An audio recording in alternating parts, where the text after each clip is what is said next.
everyone, and welcome back to the Mastermind sessions. Hello. Hello, everyone. Hello, everybody. So today we're going to start off with audio 4, and just a quick recap of audio 3 that we went through in last session. So we talked through the 4 basic concepts and why it's important to go over it again and again, and the importance of it. And the interesting Shaolin monk story, right? Yeah. And that was really interesting. It illustrated why you have to master the basics. What happens to your neural pathways in the brain as you keep going over the information. And then, so that was mainly CD4. Yeah. Sorry, CD3. And then audio 4, what we're going to be doing now is really getting deeper into law of attraction, vibration, frequency. Of course, we're going to recap the 4 basic concepts as well. We're going to keep going over that over and over and over again. So let's begin. Let's begin, yes. So this is track 1 to 3, okay? So we're going to cover tracks 1 to 3 of CD4. So my question to you guys is, how did the secret society members learn this information? Yeah, I'm very once more. So Katie talks about the secret societies. So yeah. you know, the reason why he wants us to know how the secret societies learned this information is because it worked. And so he's just teaching us ways on how we can learn the information as well. So can you remember the methods they used in the secret societies for learning this information? And this question is important because many of these methods that he's teaching is actually the ones that we're actually having to implement to teach this to learn this material. So we also one of them is, would you mind if I translate the question also to Oscar in each question? So Oscar can also. Están preguntando por los métodos en los que las sociedades secretas enseñan a los demás. ¿Cuáles son los métodos? Okay. Okay. No, ¿lo digo? The balls there. No, I don't know. Yeah, whoever wants, quien quiera. Whoever wants to answer that. So any, you know, just even come up with some methods of what they used in secret society. I think one-on-one communication. Oh, sorry, Oscar. No, Mario, go. One-on-one communication. Yeah. Some workshops, groups, with books, observing people who do it. Who could do it, yeah. What else? That's it. No, as well as a few in there. That's a lot of 6, isn't it? The books. Suppose you said most of them, yeah. Yeah, being an apprentice, observing other people do it who know how to do it. Observing the people who are doing it, not just from a money standpoint as well. Yeah. From a happiness standpoint. Yeah. Al telephone in the night. Telephone on the night. 2 o'clock in the morning, get the phone call. Yeah, 2 o'clock in the morning, get the phone call. Hello. Hi. Do you want something? What did you observe? Yeah. So of course we're all excited about all this information and we want to teach it to other people. So what about teaching this information? It's going to hard to not do this without laughing because it's so many times we know what is what to say, but it's brilliant. A lot of people, is it there about being a teacher? People want to be a teacher. Can we teach this information? You know, what about teaching it? How effective is that in terms of learning? You know what? I'm going to say that this is what I want to learn because it's been confusing me from my point of view. Because he's saying people want to be a teacher, but they can't be a teacher because they're teaching wrong stuff. Yeah. And they all want to be some people want to be a stand up on the stages. It feels like being a rock star. Right.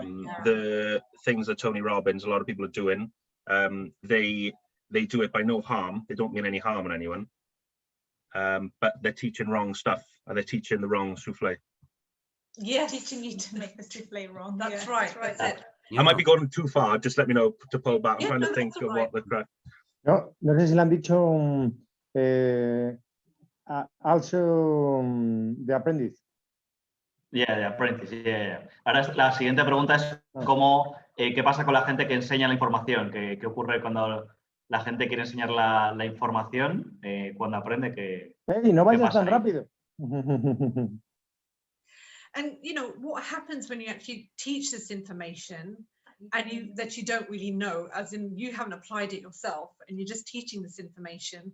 What happens with this information that you give to others? It's like the game we used to play as kids. When you tell one person, is that the right one? Yeah. It's on the you tell the one person, and then you tell another person, they tell another person, and then that person will get up to tell the story. But when they get up to tell the story, it's nothing like what the original method is, and that's the method of teaching today, where people are teaching all wrong stuff. Yes. And some people, if you're a real buffoon or an idiot and you hit it right, you've done it by mistake. You haven't done it from the original method that he's teaching. You've fluked it, basically. Is that right? Yeah, that's it. It's like Chinese whisper. You add your own garbage into it, and then it gets muddled up, and then it's nothing like the truth. The original story. Yeah. And that's the method of teaching today. Yeah, that's it. Yeah. So all your old thought patterns, your beliefs, your old programming, that all comes into the teaching. And so you're not really teaching the pure stuff. It's all a lot of things are getting everything's not the souffle. Yeah. That's it. So teaching does actually help you to learn, but you've got to know the stuff in order to teach it. Yeah. He says, can I just ask a question? He says about teaching, the best way to learning is by teaching it, but is he saying only teach it when you understand the information correctly to then make new neural pathways? Is that wrong, or is that right? I don't understand why he says the best way to learn it is by teaching it, but then he says don't teach it if you don't learn it. So well, what have I missed there? Wait, what's he saying? That's a good question, actually. I think it's model it up. teaching to yourself. It's like talking it out loud. By the way, sorry to interrupt. I'm gonna translate some things to Oscar by text. Oscar, hay como un mensaje. You can read it in Spanish, so you can follow up. Oh, it pops on the screen, is it? Yeah, in the chat. Oh, okay, yeah, it's fine. Yeah, so I just have because it's been bugging me for. Not bugging me, but I'm trying to listen to it, and I'm sat there and I'm writing, or I've got Baroque classical music on, or I'm in a hot tub, or I'm walking down the street, don't go for a run, or in the coffee shop, and I don't understand that difference. Does he mean you teach it? Yeah. I think what Mario said was good, because Mario, you said about teaching to yourself first, isn't it?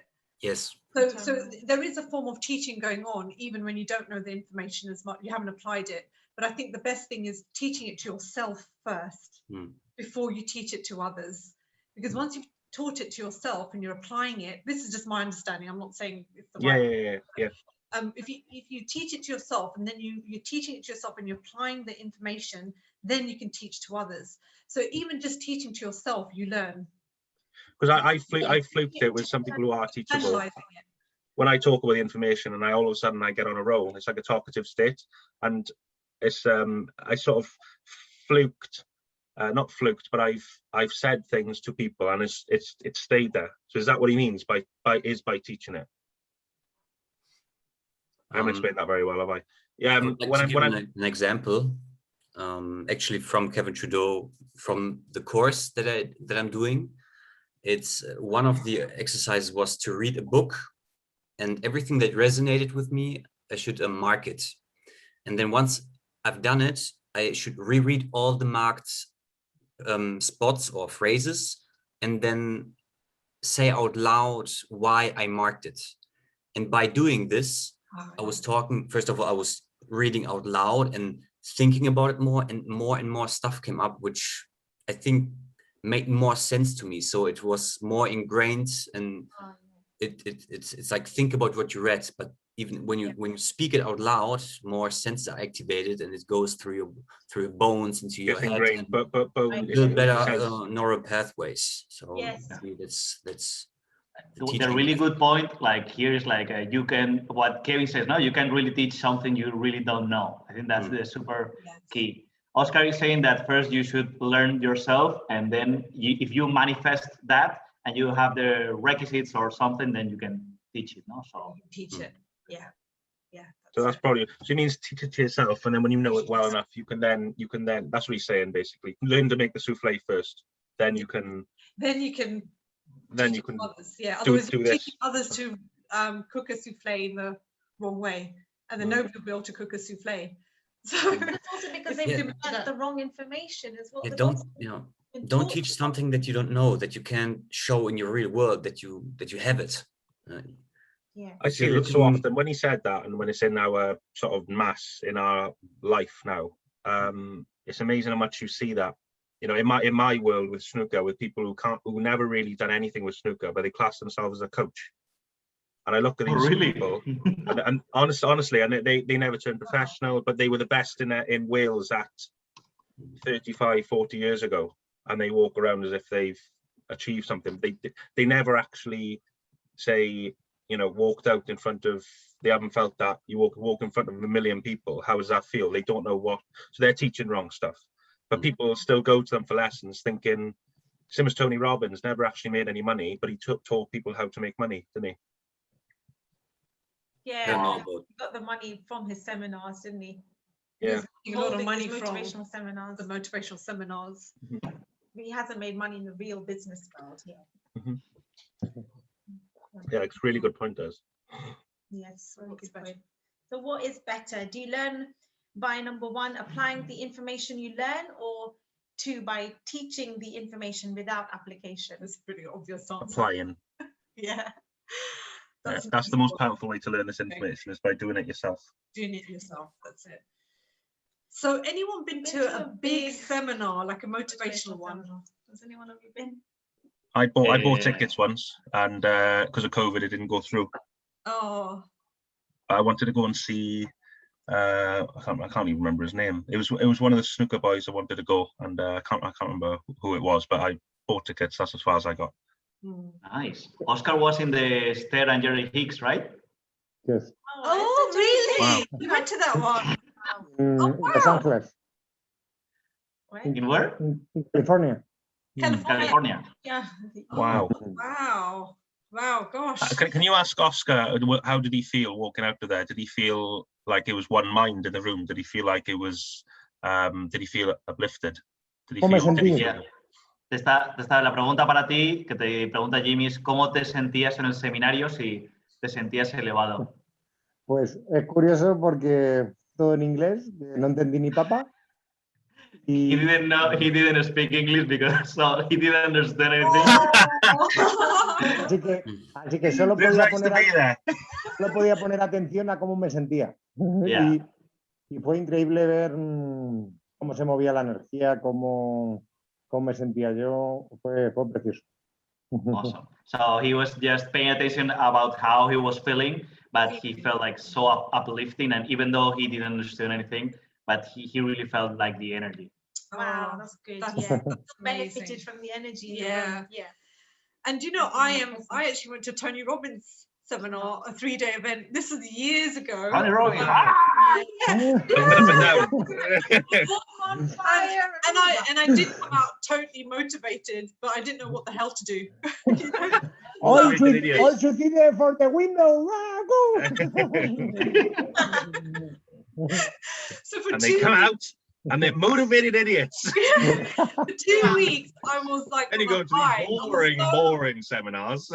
Yeah, do you know the energy? I must admit, on a positive note of Tony Robbins seminars, he really is good at creating that positive energy. There were thousands of people in the Excel Centre in London, and it was like just like the energy was great. So when you got back for 2 weeks, I was on a high. But I had no understanding about all of this, about energy, nothing. I'd done no work on there was no personal spiritual growth being done at that point. It was just my cousin wanted to go, so I went with her. And for 2 weeks, I was on a high, and I couldn't explain. I didn't know why. I was feeling so high, but I didn't know what to do. So after 2 weeks, just went back to normal. Maybe if you would have thought of what you wanted at that moment with all that energy, it would have come quicker. That's it, yeah. And I had no idea, what to do. So if I had done that, I would have probably manifested something. Yeah, it's cool though, because he's bang on, isn't he, Kevin? Yeah. You come out, you go to a boring seminar and you teach you technique, but you're bored. You can come out flying and. But not actually do it. You're not doing anything. Not doing anything, exactly. Yeah, you're just drunk on the high, on the energy for a while. Cool. So some of these big seminars, they're very ego-driven. They're, but as you apply and start manifesting your desires, what Kevin was saying in this CD was that your ego will reduce and your desire to hold big seminars may reduce. So, you know, when you really start applying it, you may find that the desire to be speaking in front of big audiences may reduce. Now, he says may reduce. So I think some people may still have that desire to do that, and that's fine. Yeah, but that's what he was saying. So this is quite an obvious answer, but just want you to sort of think about it again. So why do you listen and read information over and over and over again? That's a question. So why do you listen to and read information over and over and over again? Okay. I'm translating in text. Once. Me and Mario stay quiet. Because every time you read something, you are in a different unit of time and you're a different person, and you will read different or catch on different stuff. You know, it's that's why it's always a different book when you reread it. Yeah. Your brain needs Because And you feed your mind every day too. It's not only you need food every day, but you need feed your mind every day too as well. So your brain needs new information every day, and then he goes back and says, correct that. Your brain needs information every day, not new information, because you need to keep telling. You need to ingrain you to neural pathways, because when you go into, he doesn't say this bit, when you go into the world and normal people, you can then start attracting what they're doing, what they're feeling. So you've got to, in effect, brainwash yourself into books and audios and seminars.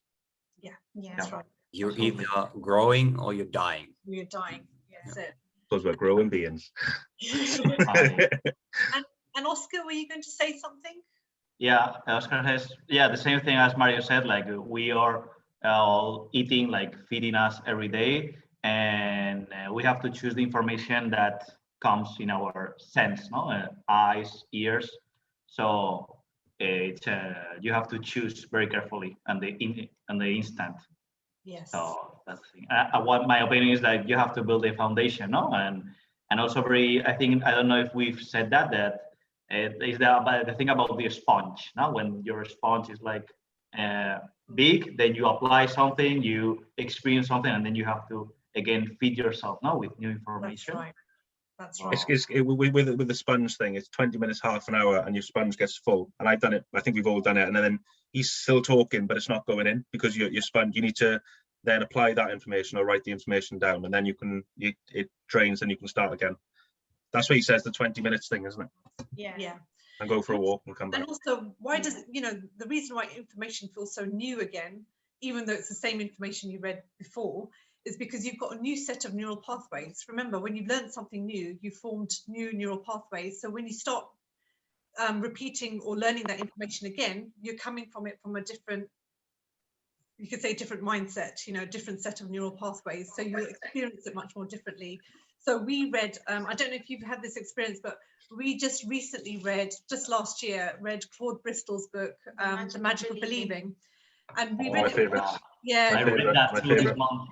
Yeah, and we read it for the second time. So we read it a few years ago when we first started listening to Katie. Was it like a brand new book?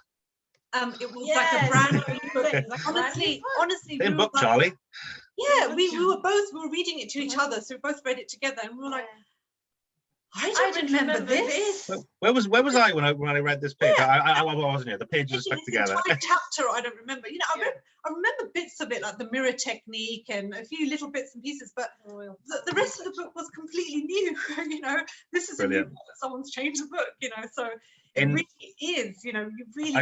I've started to reread Think and Grow Rich a little bit and reread a few things. I don't know if it was in the chapter Imagination or The Sixth Sense, but it says reread this book 3 times, and once you've read it 3 times, you'll never be able to put the book. You never be able to not read it, and that's the same thing as what Kevin said again. Because once you read it 3 or 4 times, then it's a drug, and you get a release of endorphins or a release of chemical release. Yeah. That's it. So have any of you had an experience where you read a book in a new unit of time, and what was your experience like? Like, I think it was the same for me, and I just read also like The Magic of Believing, like again, like this month. But it was the first time in Spanish because I bought it in English, and some words, because I think it's like, I don't know how old is the book, like 50, 60 years ago. So some words I didn't understand. And I think it was the same as happened to you, Meenal and Kashmeer. To me, it was like, really, I can't believe it, because it's explaining like in each page, one manifestation after each one. So it's like truly like, I've been listening to the stuff for 5 or 6 years, looking for an answer or looking for a secret or something. And this is what I really listened to so many times, was the 13-minute. Have you seen that one?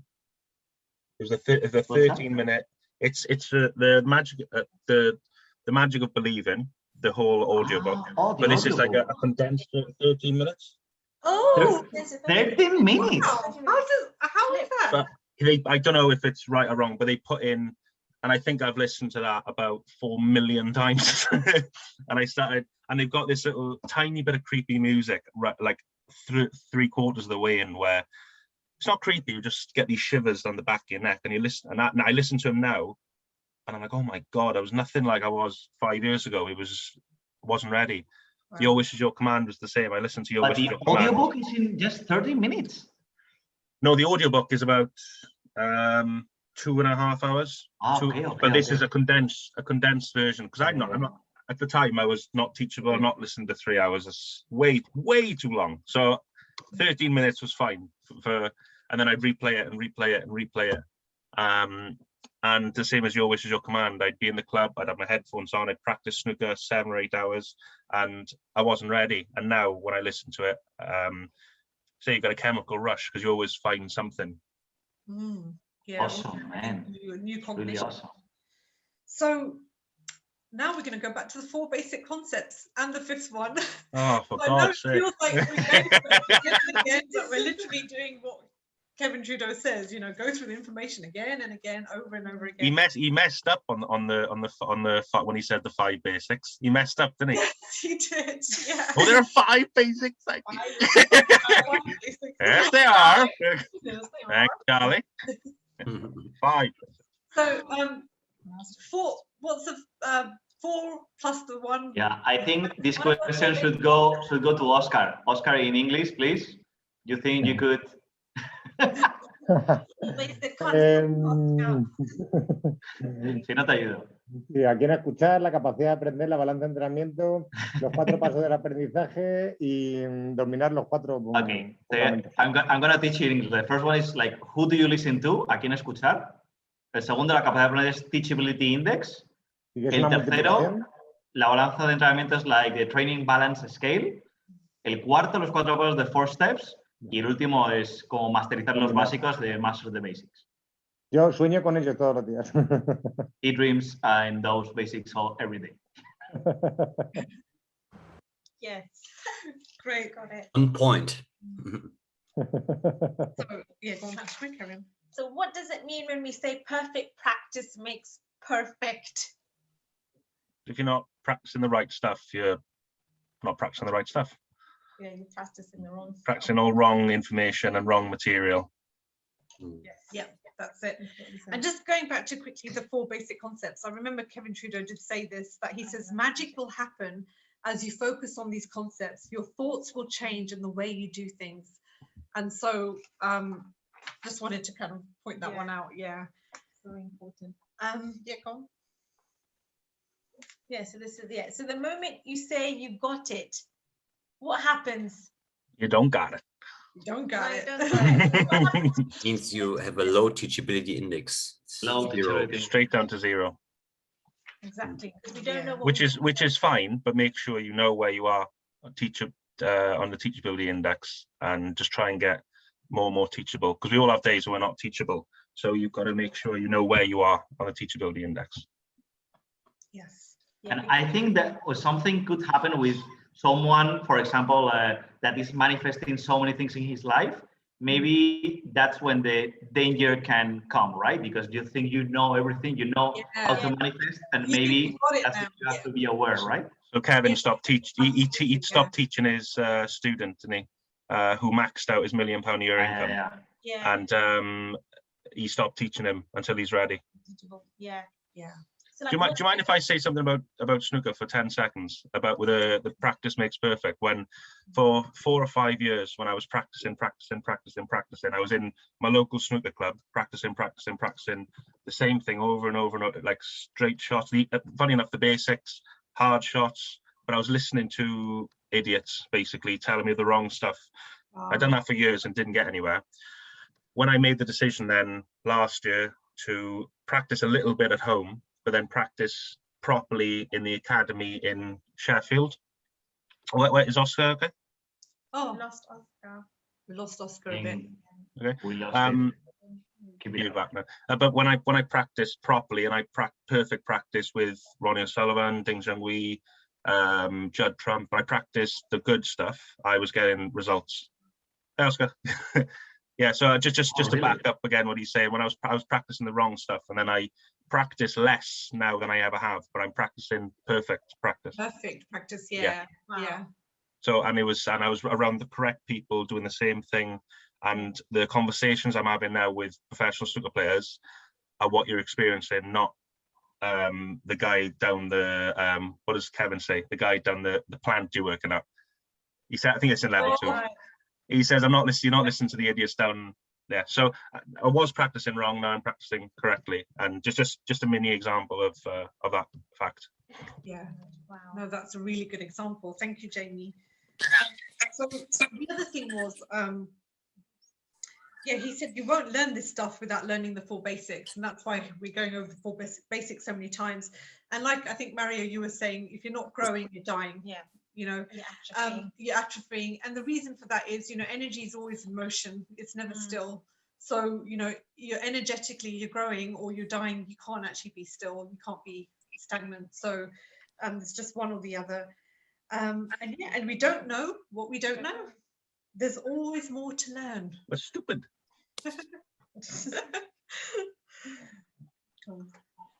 So moving on to track 5, talks about and introduces us to Earl Nightingale. So who was Earl Nightingale? Who would like to answer? What's the quote? This is when it gets really interesting, like the track CD 4. Track 5. Smiles on your faces. Yes. Yeah. So Do you who want was, the answer to it? Is it? yeah. You get or you become or get what you think about most of the time. Yes. Was that the question? I didn't hear the question properly. Yeah, who was Earl Nightingale? So, you know, he introduced us to the strangest secret, which is you become what you think about most of the time. And it was an LP vinyl, I think it was, vinyl record, and it was, and he introduced this stranger secret to, and it was one of the, I think, did he say it was one of the best sellers at the time? I can't remember. Yeah. It was very, yeah. Yeah. So that was a LP. The LP, that's Record album. Can I point something? Because I don't know you guys, but when I listened for the first time, The Strangest Secret in English, I listened the first time, you become what you think about. But the second part, like most of the time, I didn't heard it. Or maybe I heard it like in other audio. So I don't know if that happened to you when you listened to Earl Nightingale, or it's something that maybe Earl Nightingale introduced later. What was your experience? Oh, I don't know, because I've not listened to Earl Nightingale for some time, so I can't even remember if this Neville Goddard. Yeah. Because to me the key was that, because in the Stranger Series he said you become what you think about. And then that's it. You become what that's you it. think about. That's it. So to me, like the key there, most of the time. No, so that was okay. So that's Armand. Yeah, I was, yeah. Hay un autor que se llama Neville, que Kevin no lo nombra, pero es que es buenísimo y dice la receta casi perfecta. Neville. Neville Goddard. Sí, ¿le conocéis? Oscar is asking you if you know Neville Goddard, because he's saying that he almost has the same formula. Yeah, we listen to Neville Goddard quite a lot. We've gone back into listening to him. So yeah, it is almost similar. Neville Goddard, I never heard of Neville. Pero son de los años 50 o 60 del siglo pasado. He's from the 50s and 60s. 50s and 60s, yeah. Neville Goddard, yeah. A good one. Wise It's man. a really wise man. really teaching wise, all about deep teachings. Basically, if you love Think and Grow Rich, you're going to love Neville Goddard, because he basically teaches the same concepts that Napoleon Hill was saying, and it's that kind of voice as well, and saying about, you know, the power of your mental faculties, the imagination. He And talks a lot about Wow, imagination as well. nice. Yeah. I didn't know that. Están It's diciendo also que on Neville Goddard Spotify. habla muy parecido a lo de Napoleón Hill. Sí. Sí, sí. Awesome. Noted. So what about this is the part of the audio that I found really exciting, just listening to the story about Andrew Carnegie and Napoleon Hill. So does anyone want to just share about what they know about Andrew Carnegie and Napoleon Hill, and what have they got to do with each other? Yeah. I think we're all answering these questions. I think it's time for you, no? Meenal and Kashmeer. Yeah. What are you guys? We would be like delighted. You caught us. The roles are reversed. They know. Question. It's in front. You're asking the questions. You probably We'll say a discussed little it. bit, because also what we want is kind of, if you get any cognitions around what you're, you know, listening to as well. But so, go on, Andrew Carnegie, who was he? Andrew Carnegie, the US Steel King at the turn of the century, hired Napoleon Hill on a 20-year commissionary to And go Andrew around. Carnegie was one of the richest Yeah, men in was the the richest world man at in the the world. time, and he founded US Steel, and he was part of the Brotherhood. Brotherhood. Oh yes, he was a member of the Brotherhood, secret society, and then he hired Napoleon Hill to go around and interview the richest, blissfully happy and richest successful men all around the world. Napoleon years. Hill wasn't a member of the Brotherhood, but he took Napoleon Hill on an apprentice as an effect, and he taught the same techniques that he got taught in the Brotherhood, and he got taught. He got put with the richest people. He asked the richest people, and he got taught all the same techniques. Yes, all the secret of success. The same rituals as they're taught in the societies.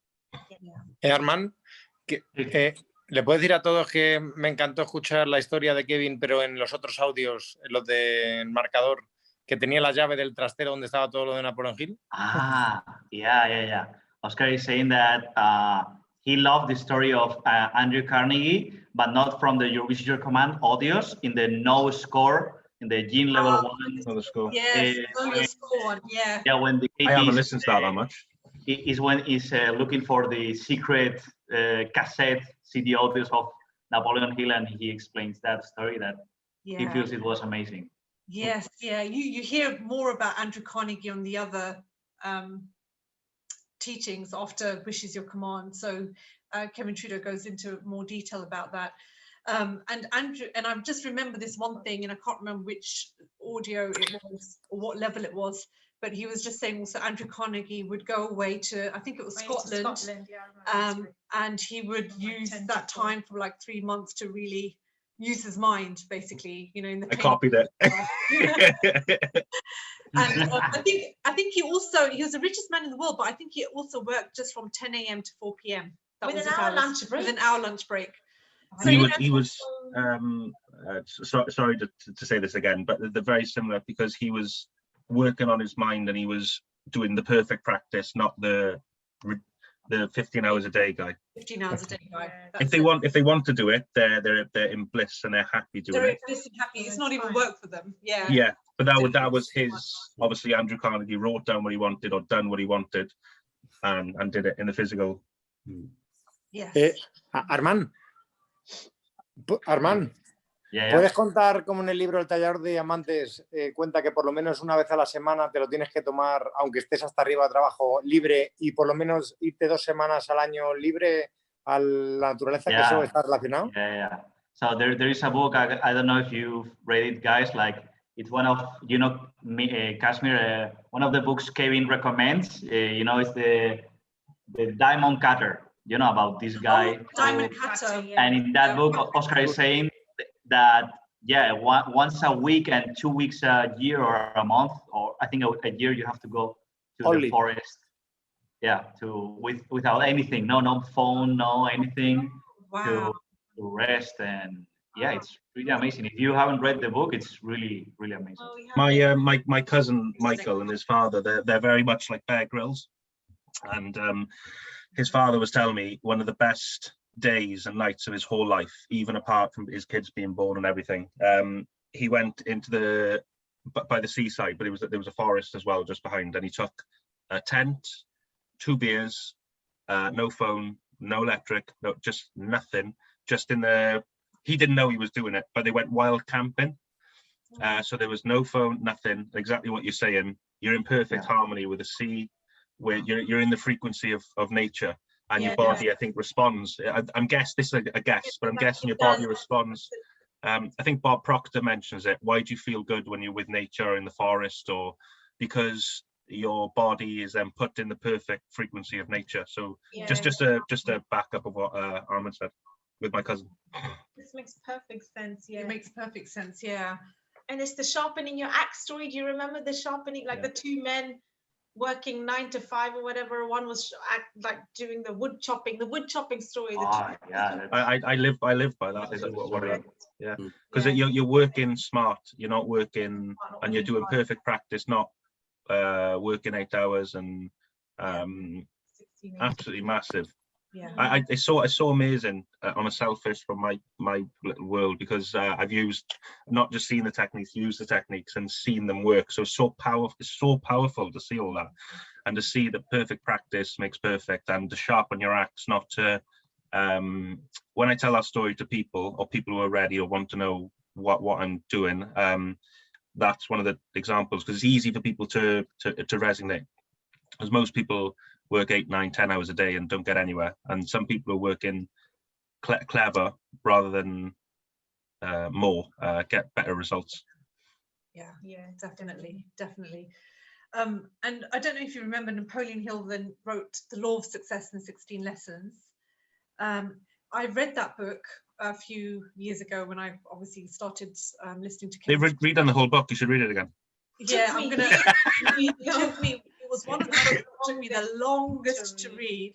Yeah, it's a very small book. Yeah, it wasn't the easiest book to read either. But that was then. That was in 2013, right? So now, if I read the book, I probably would have new understanding about it and get it even more, new cognitions. So he wrote Law of Success in 16 Lessons, but it wasn't the easiest thing for the majority to actually take in that information.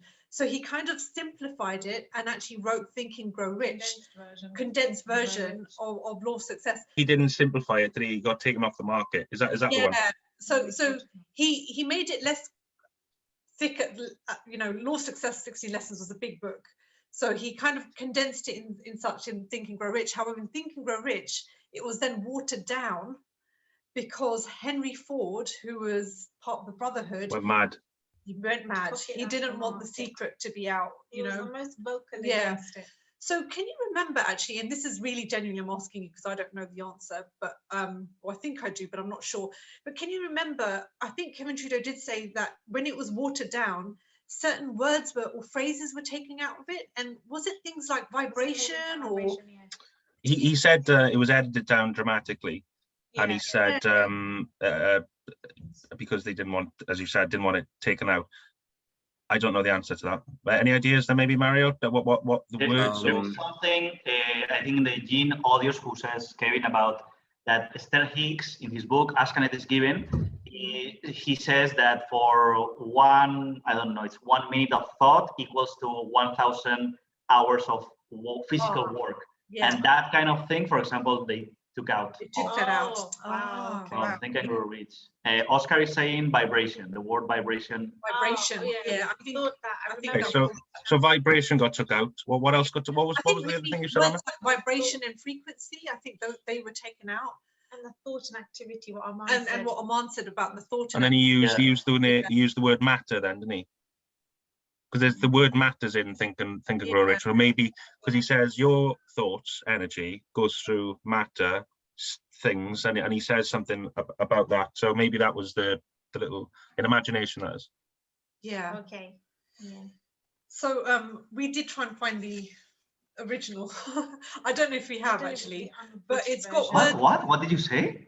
We tried to find the original. I thought you got it. Wow. Yeah, no, but I don't think we did. But it's a black palette. It's a black cover. But it does have the word. But it does have the word vibration in it. So that's why we think maybe I don't know if it was. We'll never read that book, will we? In one of the audios of Gene, Kevin says that he was working in the laws of success, but with his adding like the information they took out. So that would be very interesting if Kevin would publish that book. Oh, yes, that would be amazing. Yeah. Gosh, I hope that happens. Yes. Yeah, you can ask him. Oh yeah, we can. Got personal contact. Right, so let's talk about the secret book in the law of attraction, guys. So what was really good about the book? What was Let's really good? start off with all Let's the start good off with the stuff, yeah. positive. Yeah, don't be down in the secret just yet. So what was positive about The Secret by Rhonda Burns? It's a book that was. It was a book that was designed for the masses. It went Yeah, out to millions of people. Well, that was her Still can't intention. believe really they brought it out, but I see now why they brought it out. They talked a little bit about the law of attraction. They touched upon it, Yes. but the main, they did say that the brain emits frequencies for about 2 seconds. A really tiny bit. Brain Yeah. emits a frequency anyway. Anyway. I think it's a very good introduction to The Secret and all this stuff. It brought a lot of people into awareness that there is something like the law of attraction and there's something supernatural. Armand. Yeah. Vale, Mario, go. No, I was. Sorry. It's a good introduction. I but agree, Mario, because that's you also how can't I got just started. I got started on it. just by watching the documentary or reading this one book that you're going to be as successful, because it's just one ingredient of all of it. Yeah. Es que iba a decir que hay una trampa en Piense y hágase rico. Ah, really? Yes, It's right. saying that there is a trump in Think and Grow Rich. Y la trampa es la siguiente. ¿Cuántas personas conocéis que dominen los 4 fundamentos? He's asking you like how many people you know that have mastered the 4 basics. None. Y entonces, ¿qué mente maestra buena van a hacer todo el mundo por ahí cuando se lee el libro? Es imposible. And then he's saying that what a good mastermind, like everybody's gonna do when the book is gonna... Fake. Pero hablas del libro, ¿no? De Príncipe de Hágase Rico, ¿no? Claro, es la trampa que incide mucho en la mente maestra y como casi nadie domina su pensamiento, es mente maestra para crear mal. Ah, ok. Yo creo que lo obligaron a hacerlo para que creasen mal la gente. Oof. Okay, this is not easy to translate, but Oscar is basically what he's saying, that with Think and Grow Rich, like, yeah, you can gather people in, they call the mastermind, right? But if you don't have the correct thoughts, because you haven't mastered the basics, you can create bad stuff. Bad stuff. I think that's... Yeah. Think about what you don't want. Lo que hemos dicho antes, primero empieza tú, only you, and después todos. Yeah, first change yourself and then the And rest. then, that's right. Interesting. Yeah. I can't, you know what, I'm so excited to talk about it. Jamie está flipando. Yeah, me too, Jamie. Because the first half of CD4, what we're doing, I find good, but the last half. It's the last half, yeah. Me too, Jamie. It's the But last I listen. What amazes me is it doesn't amaze me, but the first 20 times I listened to Yours Is Your Command, it just went in there and out there, and then one day all of a sudden I'm listening to what he has to say, and it was creepy. Yeah, it sort of suddenly hits you, isn't it? That Yeah. you're listening to. So with The Secret, unfortunately, 95%, this is what Kevin Trudeau was saying, that 95% didn't get any results from reading the book. And that's because, like Mario was saying, it was, it was just one aspect of it, it wasn't the whole picture that people got. So people said, this stuff doesn't work, law of attraction doesn't work, but actually it does, because this law of attraction is operating 24/7, whether we like it or not, it's operating, right? So so he just wanted to kind of touch on The Secret. Yeah. Is that maybe why they brought it out then, to make people go law of attraction? No. No, so I mean, threw it away. Maybe foo-foo in it, because I talk to people now who have tried the law of attraction. No, that doesn't work. Yeah, I think the law of attraction, the Rhonda Burns book, actually did serve a purpose, because it went out to the masses. then there was a group of people who just said, no, this stuff doesn't work. And then there was a group of people who said, I want to read more into this. There has to be more than this. I was one. Yeah, and this is what happened to me in Kashmir. Like when we read Rhonda Byrne's books, we were like, first of all, we were blown away because it was the first time we heard this information in this way. And then secondly, we thought, hang on a minute, there's something inside of us that we thought there has to be more. We want to know more. This is not enough. We want to know more. And that's when, you know, when the student is ready, the teacher will appear. That's when Kevin Trudeau came into our lives. And then we really started learning more. And then he Exactly the same. a whole lot of books.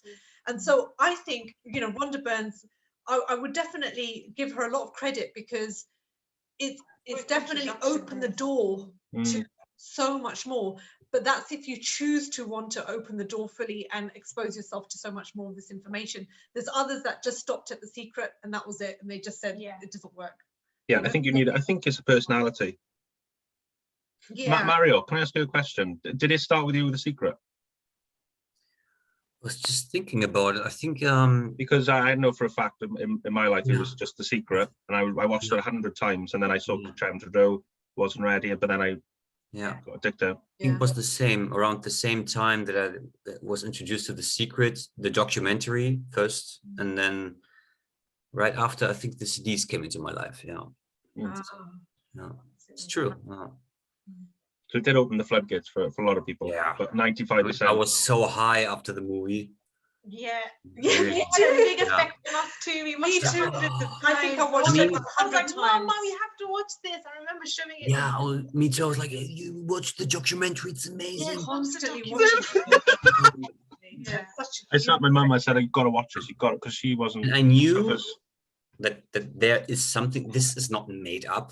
It's who makes this up, you know? It's I knew, okay, if this is true, this must be, I maybe I don't understand everything right away, and but this is the case, so let me research it and delve into it and personality, definitely a personality. This is when it all started. My mom suffers. Oscar is saying that one of the things that they miss in the movie is the sweet spot about because people don't believe what they think about. And also that when you ask, that there are 3 types of asking, no? And one of them is like they ask for an emotion, no? About how you want. How you they say the yachts, the houses, the Ferraris, but it's way beyond anyone's belief levels. They don't even think about it. And when they don't think about it, they don't get it. Very true, Oscar. Very true. Yeah. But there's lots of failed. Lots of missing bits, or even when they did say something that was a part of it, it was just for a couple of seconds. Yeah, you very much miss it very, very easily. Very. I've done the same as you. I was saying, my mum suffers with clinical depression, my stepdad depression, my nan depression. So when I saw this movie, as you say, like, oh my God, you've got to see it, Mario, you've got to see it, you've got to see it. And I showed my mum a lot of rubbish. Okay. Yeah. Just then. Yeah, that's how it is. Now we got people like Kevin Trudeau teaching us the deepest of the deep secrets. So guys, where is your brain? Where is it? It's proven, isn't it? It's proven. Where is your brain? I don't know. In your skull. I love this bit of the CD. We have a brain. I think it's in our skull. That's right. I'd be worried if you said it's in your heart or it's in your back. Or my back. Backside. My brain is in my backside. Outside of your skull. So what about your mind then? Because people kind of, you know, say brain, mind, brain, but actually, where is your mind? You know, it surrounds the body. Yeah. Yeah, an aura. Religions call it different things. Yeah, and you know, your brain it's a physical mass, right? So your brain is, here's your brain, right? But you can't say here's your mind. It's not a physical structure as such. And so, but the mind. So Dr. Joe's this is just very interesting. It's just another way of defining what the mind is. So Dr. Joe Dispenza defines the mind as the brain in action. So it's the brain in its activity. That's what the mind is. So it's just his take on it, but it just helps you to kind of deepen your understanding about the mind. So did you want to say a bit more? And the thoughts are the language of the mind, you know, the brain, and feelings are the language of the body. So, you know, there's a magnetic field around us. Yeah. So, and this is just the reason why we're just explaining this, and this is not maybe in part of the audio, Kevin Trudeau's training, is because it helped us to just fill in a few gaps. And it's not like Kevin Trudeau's missing certain things, but I think he just chose to, I mean, there's so much to explain. So he's just so the physical, so is it around the body or on the head? Is it around the body? The mind. Yeah, is it here, or is it like outside of the skull, or is it around the body? Is it like an aura? It's like an aura, no? It's like an aura, so you can't really say it just belongs here, it just belongs there. What Dr. Joe says, that, you know, you've got your conscious and your subconscious mind. So he says the subconscious mind is the body, and the conscious mind is sort of resides more here, because hypothalamus, or is it not the hypothalamus in the brain? Yeah, the conscious thought, where because it's the subconscious mind is. Whereas your body knows better than your mind. So just imagine, you know, when you're keying in a pin number or a code on a door. Have you ever had this? Because I know I have, that with my office door, what I do is I don't remember the actual numbers anymore, but I remember the sequence of how my fingers go. So your body remembers more than your conscious mind. So your body is the subconscious mind. In other words, that's everything stored in your subconscious mind. It becomes a what do you call it? A memorized pattern. I've done it driving home. I know Kevin mentions it. Yeah. But I actually drive home and I go, how did I get here? I've completely no idea. Yeah. No idea. So is that so the subconscious mind is roughly explains as the body. Yeah, so that's how Dr. Joe explains it, is your body, okay, conscious mind is more here. So when your thoughts, if thoughts are the language of your brain and feelings are the language of your body, when your thoughts and feelings are aligned, so in other words, if you have a happy thought and you're feeling happy, your electromagnetic signature around your body is actually reflecting. Yeah. But if you have a happy thought but you're not feeling it, okay, I'm going to think really happy thoughts, but actually you're still feeling a bit angry inside. Feel crappy. Then thoughts and feelings aren't aligned, so you'll have a different type of electromagnetic field around your body. So that's why positive affirmations sometimes don't work, because the feeling isn't matching, obviously, they don't believe it. Statement that you're sending out. And so with law of attraction, you not only have to think something, but you've got to feel it too. So the feelings magnetize the event, situation, circumstance towards you, and the thought actually sends an electrical signal out into the universe. So you need both. Your thoughts and feelings both have to be in line. So if you're thinking thoughts of abundance, for example, wealth abundance, you've also got to feel it as if you've already got it, you know, and both of that has to be in line. There's no point thinking wealth abundance but actually feeling lack of it. I've not realized the science, what you just explained, but I've used that so many times in the last 18 months.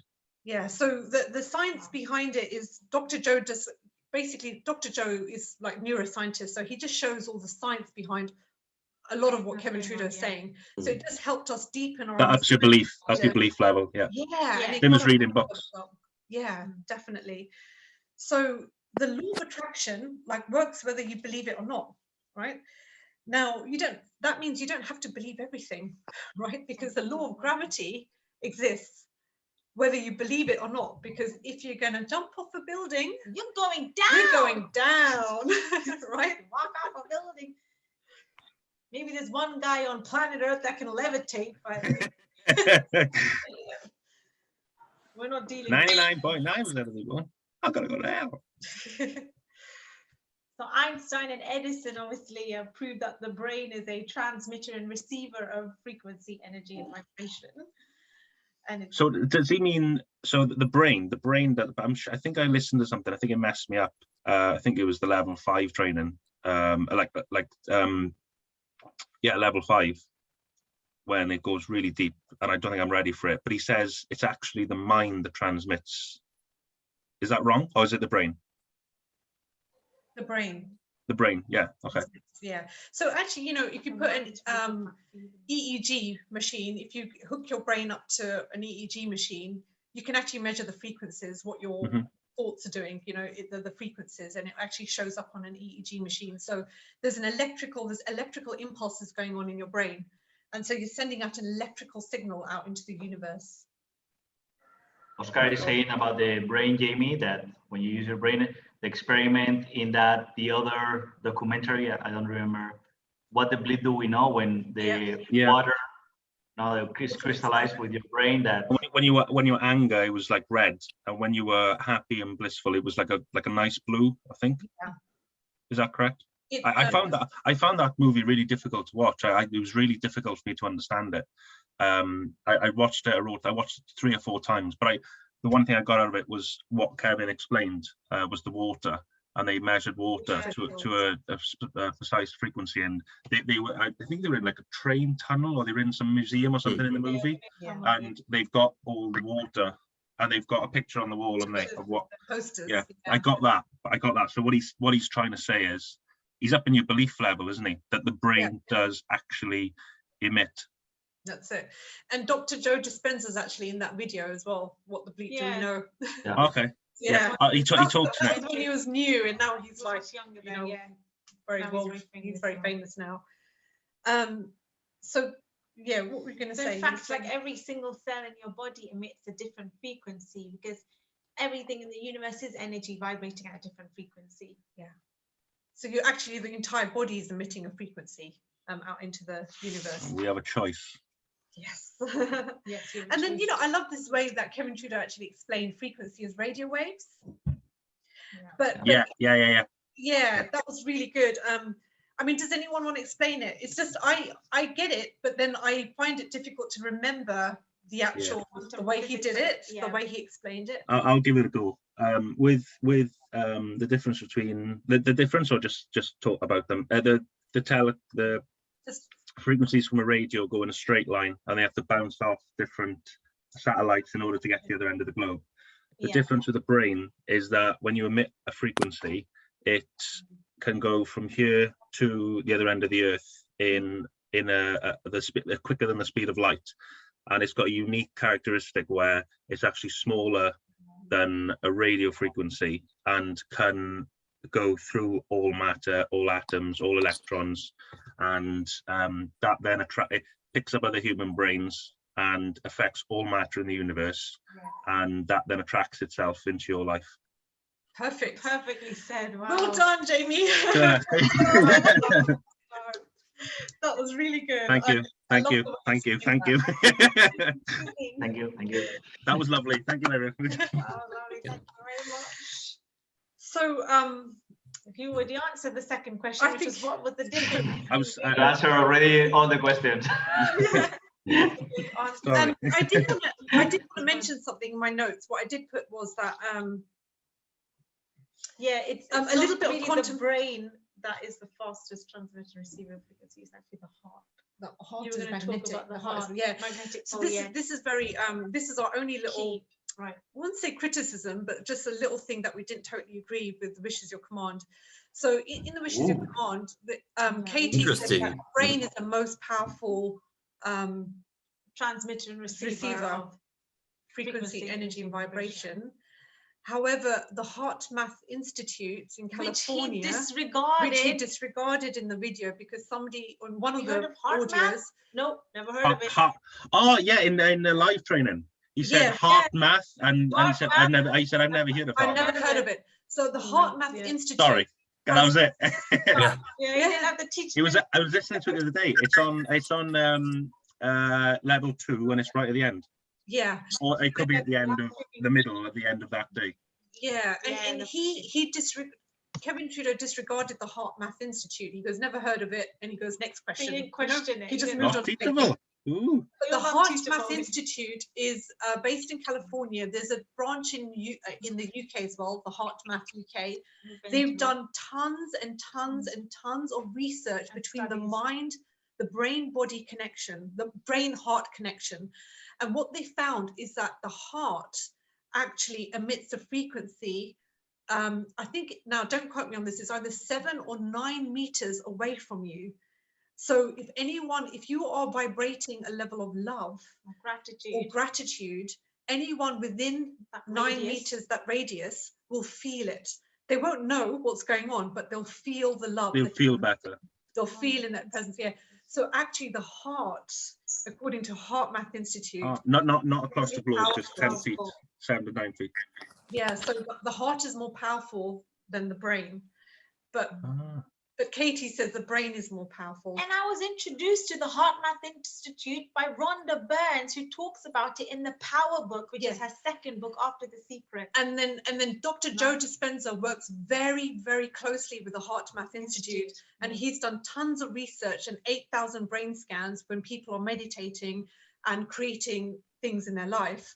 And he's worked very closely with the Heart Math Institute to see that actually the heart is the most powerful.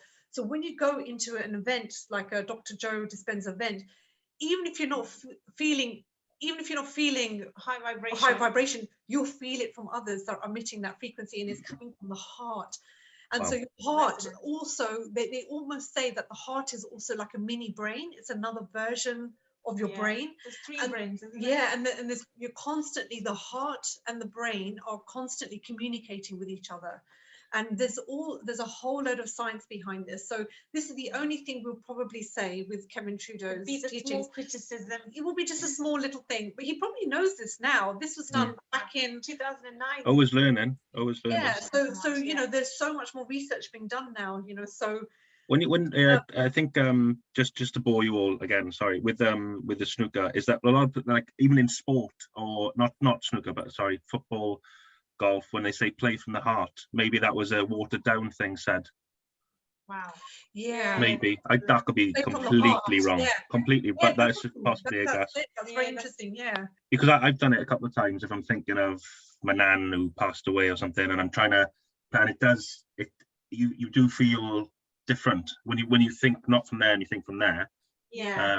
Maybe I don't know, that's a guess. That's not a basic. Yeah. That could be something. It makes sense. Swimming in the big blue. So I was going to talk about the observer effect, but we won't go into that. I think we'll leave that. That's just another part of, that's not part of the CD. We're maybe not ready for it. Maybe another time. Yeah, because we were talking about quantum physics, that you know, actually scientists haven't found what the smallest particle in the world is, because it's probably not there. Because the electron, they thought the electron was the smallest particle, but if you look at an electron in an atom, even that's a wave. It's a particle wave. And the only reason you see it as a particle is because of the observer effect, because you're observing it. So your mind is actually affecting the wave, the electron, the energetic wave of the electron. And that's what causes you to actually see. So the reason why everything exists in the universe is because we are here to observe it. So that's in Pocket Full of Money. Yes. Yes. Also.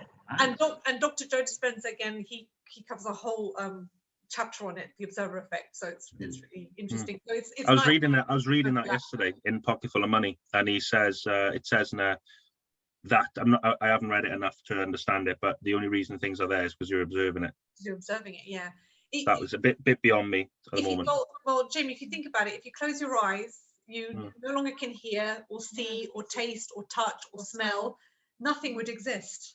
Because you won't be able to feel anything, you won't be able to see anything, you won't be able to hear anything, you won't be able to smell anything.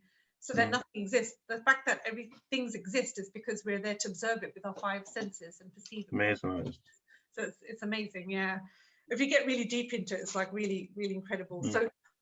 So Jamie wonderfully explained what's the difference between the brain emitting a frequency and a radio frequency.